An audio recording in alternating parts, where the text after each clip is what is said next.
नाज़रीन, क़ाज़ी अहमद में सकरन sugar mills तरफ़ां रहतू न मिलण ख़िलाफ़ आबादगारनि एहतजाज कयो। उन मौक़े ते आबादगारनि आवाज़ टीवी जे रिपोर्टर ग़ुलाम हैदर बालादी सां कहिड़ा वीचार वंडिया आहिनि, अचो त ॾिसूं। असांजी बक़ाया जेका पेमेंट आहे 2014-15 ऐं 2019 जी उहा रहियल आहे। मुंहिंजो हिन टाइम ते 1 करोड़ 90 लख पेमेंट आहे, उहा सकरन शुगर मिल ॾे आहे ऐं उहा पेमेंट असांखे ॾिनो वञे। मोहतरम जनाब आसिफ ज़रदारी साहिबु, मोहतरम फरियाल साहिबा ऐं अपील आहे त असां सां इंसाफ़ कयो वञे। असांखे जेका बक़ाया पेमेंट आहे उहा असांखे हाणे जल्द में जल्द ॾिनो वञे। असांजा 14 खां वठी हिननि ॾे बक़ायात रहलूं आहिनि।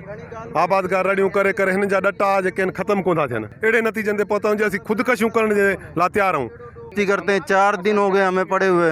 हमने ये कहा थोड़े थोड़े पैसे करके हर हफ्ते दे दो लोगों को दे, लेकिन इन्होंने बिल्कुल भी कॉपरेट करने को तैयार नहीं है। मिल इंतजामिया बदतमीज़ है, बदतमीज़ी करती है। गवर्नमेंट अकाम से और ये मिल वालों से यही मुतालबा है कि भी हमारे पैसे अदा किए जाएँ ताकि हम अपने बच्चों की रोज़ी करें।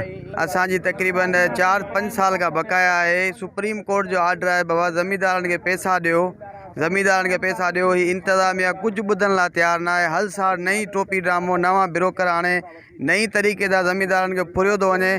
जॾहिं हिते असां अची वेही मोटी था वञूं, को असांखे रिस्पॉन्स नथो मिले। पहिरियां जेको मिल में CFO उहो बदिली थी वियो आहे। हाणे चवनि था त उन CFO जे वञी घर वियो बा। असां सकरन शुगर मिल खे गनो ॾिनो आहे। असां तव्हां खां पैसा घुरंदासीं, असां जेको कुर्सी ते वेठो आहे उन खां पैसा घुरंदासीं। असां सां ज़ुल्म आहे, असां एॾा परेशान आहियूं। असां पंहिंजे बच्चनि जी फीस स्कूल जी जेका आहे उहा नथा ॾेई सघूं। हीअ असांजी केर बि ॿुधण लाइ तयारु कोन्हे। असांखे इंसाफ़ खपे।